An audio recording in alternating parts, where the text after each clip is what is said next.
No me sorprende lo que leí, por supuesto. Ezequiel 5:8-9 otra vez. Así pues ha dicho el Señor Jehová: he aquí yo contra ti, sí, yo haré juicios en medio de ti a los ojos de las naciones, y haré en ti lo que nunca hice, ni jamás haré cosa semejante a causa de todas tus abominaciones. ¿No es terrible escuchar esto de la misma boca de Dios? He aquí yo contra ti. Como le mencioné hace un momento, puede ser que el mismo Satanás se pusiera frente a ellos y serles adversario. Aún en eso, podrían tener una pequeña oportunidad de salir airosos. Pero eso no es lo que dice aquí. Dios sería su adversario. Y todavía, como un martillo que quebranta la piedra, dice una de las palabras más difíciles de digerir: y haré en ti lo que nunca hice, ni jamás haré cosa semejante. Eso me recuerda mucho lo que dijo Isaías cuando describió a Dios Todopoderoso en el capítulo 63. Él mismo, en el día de la ira y del justo juicio de Dios, será el encargado de aplicar el castigo. Lo terrible del infierno no es el castigo en sí, sino quién será el que ejecute ese castigo. Isaías 63:3. Pisado he yo solo el lagar, y de los pueblos nadie fue conmigo. Pisélos con mi ira, y hollélos con mi furor, y su sangre salpicó mis vestidos, y ensucié todas mis ropas. Dios es omnipresente y Él estará allí, en persona, y créanlo o no, será Él en persona quien castigará eternamente. Esto que describe Ezequiel fue real en su momento, pero a su vez es una declaración divina que nos revela lo real y verdadera que es su palabra y su determinación para ejecutar el justo juicio que solo de nuestro Dios viene.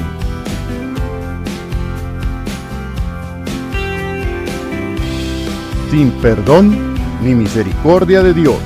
Por tanto, vivo yo, dice el Señor Jehová. Ciertamente por haber violado mi santuario con todas tus abominaciones, te quebrantaré yo también. Mi ojo no perdonará, ni tampoco tendré yo misericordia. Ezequiel, capítulo 5, versículo 11. Vienen 3 capítulos con mensajes sumamente fuertes. Es Dios mismo quien habla a través de Ezequiel, y jamás debemos dejar de lado las palabras duras que leeremos por un rato.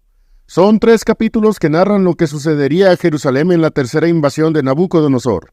Todos ellos dejan atónitos a muchos que creen que Dios es incapaz de castigar la maldad del ser humano. Nada más lejos de la realidad. Comencemos con el primero de estos 3 capítulos, el número 5. Hay ciertas ocasiones en las que simplemente no podemos ignorar lo que viene cuando Dios ya lo ha advertido una y otra vez por todos los medios posibles. Si yo paso por un callejón oscuro y hay una alcantarilla abierta y caigo en ella, la primera vez se puede entender que es un error cometido por ignorancia, aun cuando es un error al final de cuentas. Pero si vuelvo a pasar por ese callejón a sabiendas que está ese peligro y vuelvo a caer en ese agujero, ya nadie puede decir que es un error involuntario. La primera vez no es necesariamente mi culpa, pero de la segunda en adelante ya es mi culpa, pues sé lo que va a pasar si me meto en ese peligro nuevamente. Ignorar a Dios trae amargas consecuencias. Desestimar su palabra es un error cuyo castigo Dios mismo lo aplica y no es otro. Andar por la vida haciendo lo que sea que hagamos sin considerar a Dios en nuestros caminos es por demás insensato, tanto por aquellos que le rechazan como por quienes le conocemos, y en nuestro caso, los cristianos, es todavía más insensato. Estamos frente a una escena donde por un lado tenemos a un pueblo que no hace mucho fue esclavizado y traído a la fuerza por cientos de kilómetros de Judá a Babilonia. Por el otro, un profeta decidido y fortalecido que les está llevando palabra de Dios de las maneras más originales y claras posibles para aquellos judíos, para que después de toda una vida de rebelión, por fin recapacitaran y se acercaran arrepentidos a su Dios. Todavía quedaba algo de tiempo. Nabucodonosor todavía no había invadido por tercera vez a Jerusalén, y aunque no era un día de campo lo que aquellos judíos estaban viviendo, todavía Dios quería darles oportunidades de arrepentimiento. ¿Sucedió tal cosa? Tú y yo sabemos que nunca quisieron arrepentirse. Parece hasta cierto punto inconcebible que a pesar de las vejaciones vividas antes de ser transportados a Babilonia, nos encontremos con unos hijos de Abraham rebeldes con rebeldía perpetua, que aun a sabiendas que todo esto que estaban viviendo era cumplimiento cabal de las profecías divinas, todavía tapaban sus oídos para no oír sus palabras. Ya Ezequiel había dado su primera profecía representada de manera teatral al diseñar Jerusalén en un adobe y cercarla. Ya había advertido del sitio que Nabucodonosor en muy poco tiempo iba a hacer realidad. Aun cuando del pueblo la narración de Ezequiel no dice mucho, nos es muy claro que aquellos israelitas simplemente no querían tener a Dios cerca de ellos. Sin embargo, eso no representaba problema alguno para Ezequiel. Dotado de una irrompible voluntad y de una inquebrantable convicción, realiza su segunda representación teatral, una profecía que describe lo que sucederá durante el asedio y destrucción de Jerusalén. Es una historia ya narrada desde el segundo libro de los Reyes, segundo libro de las Crónicas, Isaías, Jeremías, Lamentaciones, y tal vez se me está olvidando alguno por ahí, pero ahora será algo que será profetizado por Ezequiel. Cuando una palabra como esta está dispersa en varios pasajes de la Biblia, es evidentemente de suma importancia para Dios, y el hecho de que la reitere tantas veces es señal que es inequívoca, inminente, y que no va a cambiar independientemente de si quien la escucha está de acuerdo o no con ella, si la acepta o no, si la cree o no, y si se arrepiente o no por lo que se comunica con esa palabra. Este pueblo evidentemente renuente necesitaba muchas palabras de exhortación al arrepentimiento, y Ezequiel sería el encargado de llevar dicha palabra sin importar las circunstancias que lo rodearían. Veamos de qué se tratará esta nueva profecía. Ezequiel capítulo 5, versículos 1 al 4. Y tú, hijo del hombre, tómate un cuchillo agudo, una navaja de barbero toma, y hazla pasar sobre tu cabeza y tu barba. Tómate después un peso de balanza, y reparte los pelos. Una tercera parte quemarás con fuego en medio de la ciudad, cuando se cumplieren los días del cerco, y tomarás una tercera parte, y herirás con cuchillo alrededor de ella, y una tercera parte esparcirás al viento, y yo desenvainaré espada en pos de ellos. Tomarás también de allí unos pocos por cuenta, y los atarás en el canto de tu ropa, y tomarás otra vez de ellos, y los echarás en mitad del fuego, y en el fuego los quemarás. De allí saldrá fuego en toda la casa de Israel. Lo que aquellos exiliados no querían reconocer era que iban a terminar sus días en esas lejanas tierras caldeas. No les entraba en la cabeza que nadie iba a llegar a rescatarlos de esa tremenda opresión, ni que Dios ya había decidido no rescatarlos de ese terrible oprobio. Ya Ezequiel se los dijo al poner la plancha de hierro entre él y el diseño de Jerusalén en ese adobe, y ahora con esa representación de rasurarse, les estaba diciendo que cualquier cosa que pasara redundaría en su propia condenación. No importaba si estaban en tierra de Judá o en Babilonia, todo sería castigo y opresión. Al menos en Babilonia, con el tiempo, vendría un rescate, ya profetizado desde los tiempos de Isaías, cuando en un futuro se levantaría Ciro con su gran imperio medo-persa y aplastaría a los caldeos hasta barrerlos como el polvo. Sin embargo, en estos momentos, lo peor se estaba gestando contra Jerusalén.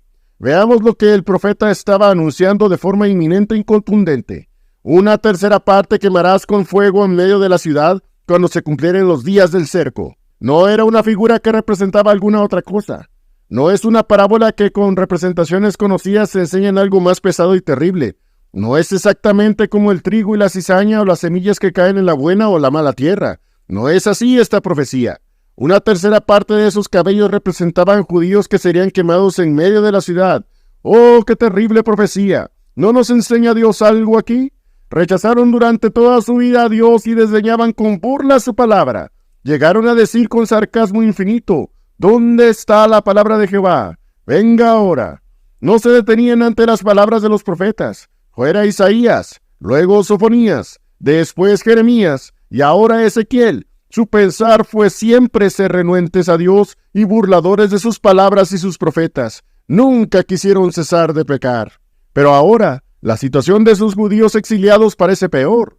Vivieron y aún viven el azote de Nabucodonosor y sus atroces caldeos, y todavía siguen siendo rebeldes. Es fuego consumidor. No parecen entender lo que está diciendo Ezequiel. Mi estimado oyente, ¿tú entiendes qué es ese fuego consumidor? ¿No lo ves todavía? Claro que sí. El hombre que vive en su pecado desde que nace hasta que muere no tiene más remedio que experimentar el horror de ser echado en el lago de fuego y azufre. La muerte segunda está reservada para quienes quieren vivir sin temor y reverencia a Dios. El diluvio en el mundo antiguo, Sodoma y Gomorra, los rebeldes de Corea en los tiempos de Moisés, el fuego del cielo que traía Elías para consumir a los malvados, y ahora la ciudad de Jerusalén con sus habitantes consumidos en el fuego. Todo eso es el mismo mensaje, es uno solo. Mateo capítulo 10, versículo 28. Y no temáis a los que matan el cuerpo, mas al alma no pueden matar. Temed antes a aquel que puede destruir el alma y el cuerpo en el infierno.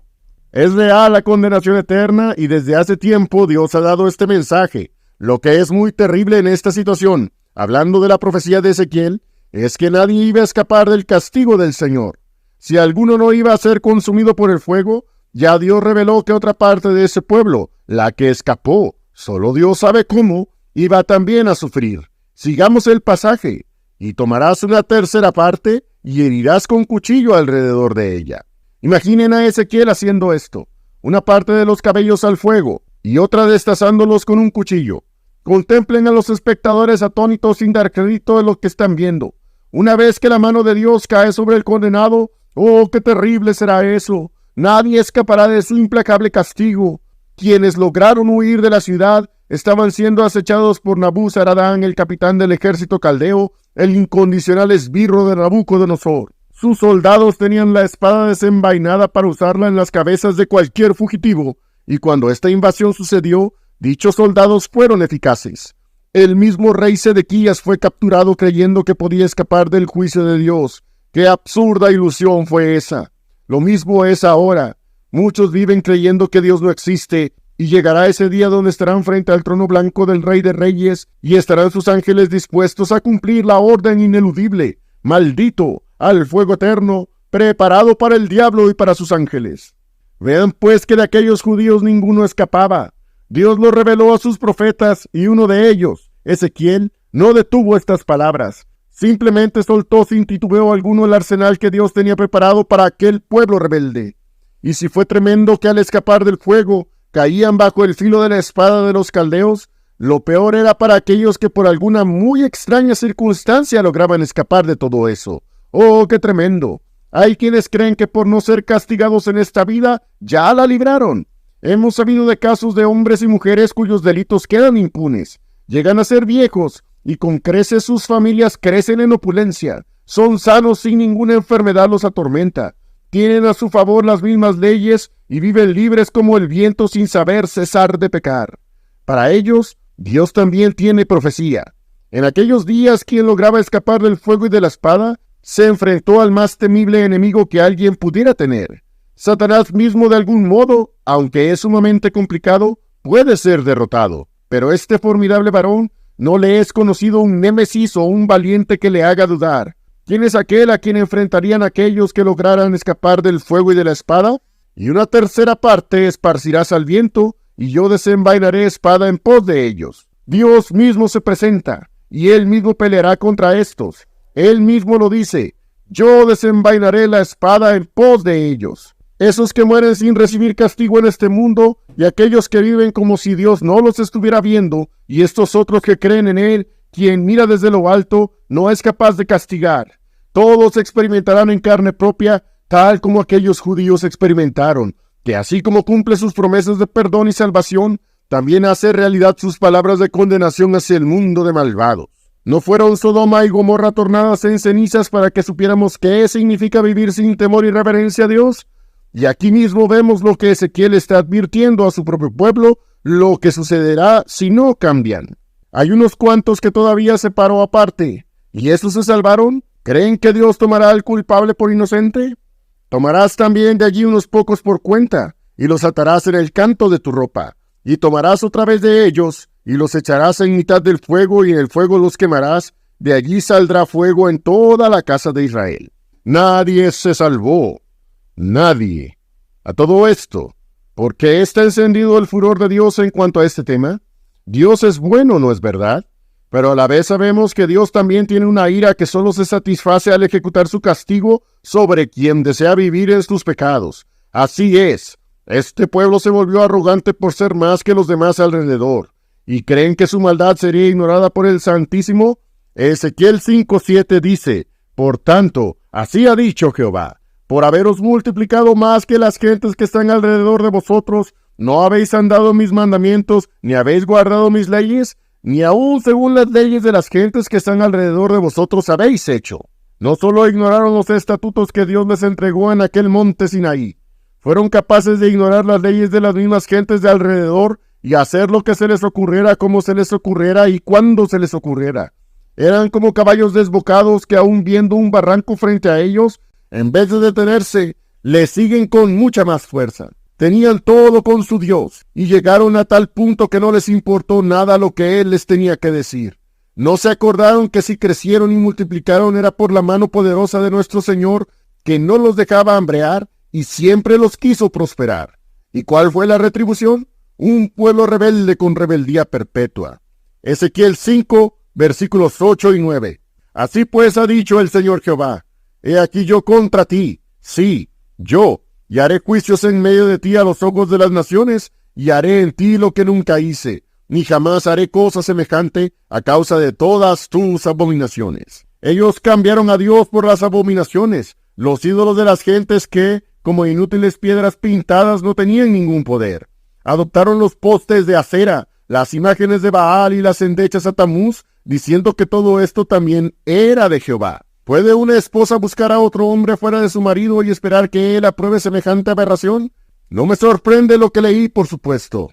Ezequiel 5, 8, 9, otra vez. Así pues ha dicho el Señor Jehová: He aquí yo contra ti, sí, yo haré juicios en medio de ti a los ojos de las naciones, y haré en ti lo que nunca hice, ni jamás haré cosa semejante a causa de todas tus abominaciones.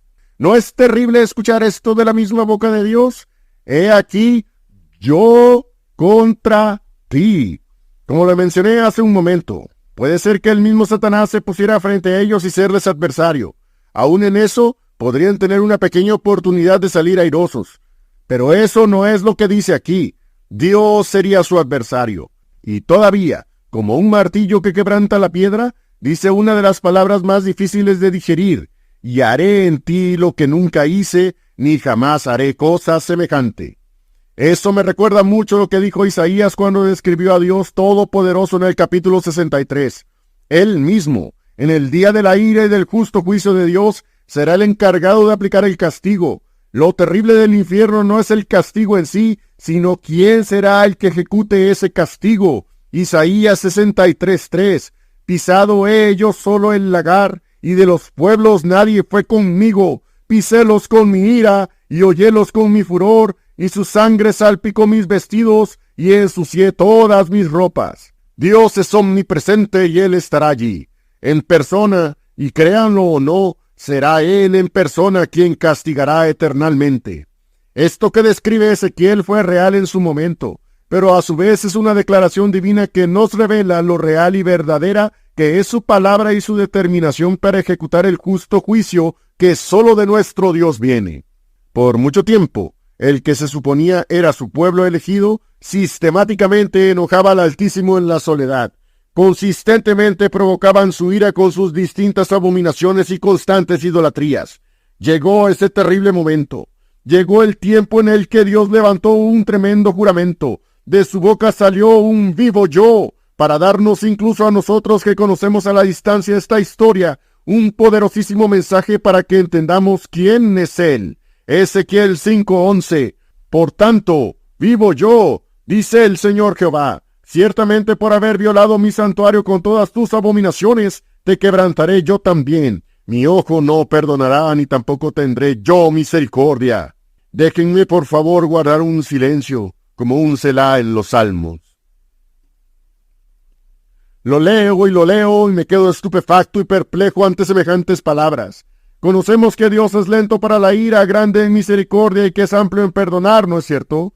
¿Cuántas veces nos hemos animado con palabras de esa naturaleza? Pero así como reconocemos su amor, también debemos reconocer su justo juicio, su ira, y que llegará a estas situaciones por la recalcitrante rebeldía de quienes por mucho tiempo le rechazan.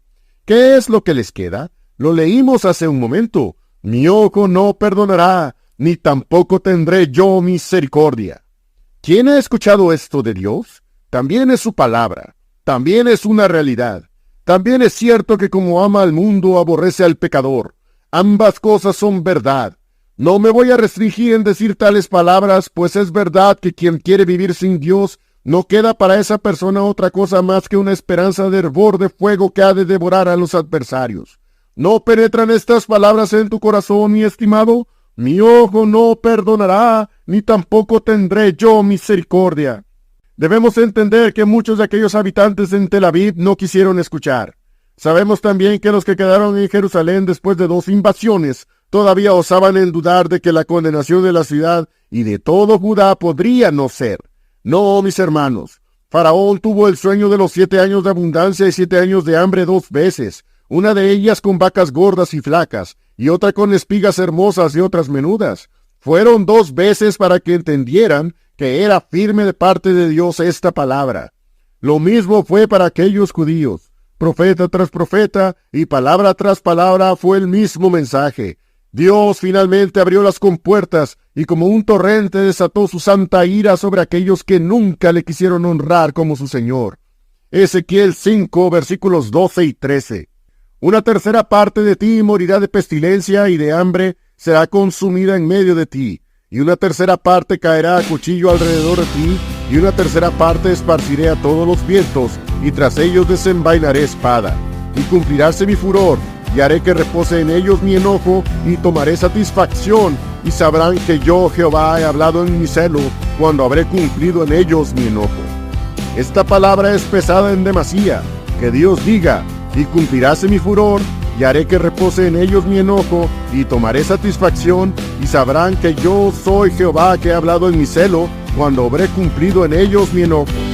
Es difícil de comprender, pero a la vez es tan cierto como que un día vendrá Cristo por segunda vez, ya no como un bebé indefenso, sino como lo que es Él, Rey de reyes y Señor de señores. Vendrá y juzgará este mundo con sus santos millares, y toda rodilla se doblará, tanto de propios como de extraños. Tanto el niño como el adulto, así el joven como el anciano.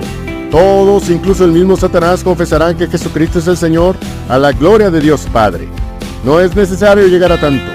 Dios ha provisto un camino para que nadie perezca, sino que todos procedan a arrepentimiento. Aquellos judíos solo tenían que decir, perdónanos, Dios mío. Ahora tenemos a aquel que traspasaron en la cruz del Calvario. Llevó nuestras dolencias y Jehová cargó en él el pecado de todos nosotros. Él es el camino que ciertamente muchos desprecian, pero es el único para que seamos reconciliados con Dios. ¿Qué elegirás? Vean el ejemplo de aquellos judíos que, teniendo a Dios tan cerca de ellos, murieron rechazándolo en medio de su propia condenación. Ese fue su deseo y ese fue su final.